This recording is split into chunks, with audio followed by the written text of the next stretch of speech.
வணக்கம் ஜி.கே. அஸ்ட்ரோவின் இன்று காலை 6 மணி நேரப்படி இன்றைய பஞ்சாங்கம். இன்றைய தேதி டிசம்பர் 29, 2023. இன்றைய கிழமை வெள்ளி. இந்நாளிற்கான ராசி கடகம்.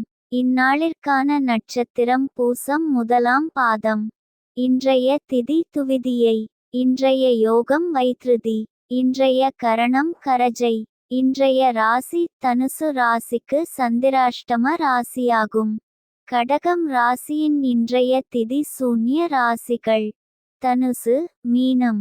பூசம் நட்சத்திரங்களில் செய்யும் சுப காரியங்கள்: ருதுசாந்தி, பூமுடித்தல், சீமந்தம், பெயர் சூட்டல், முடிவாங்க, சாஸ்திரபியாசம், பசுவாங்க, விவசாயம், யாத்திரை, யோசனை சபை கூட, சிம்மாசனமேற, வாஸ்து சாந்தி, கரும்பு நட, விவாகம் நடத்த, குடிபோக, இரத்தின நகைகள் சிரசில் அணிய, வியாதியஸ்தர் குளிக்க.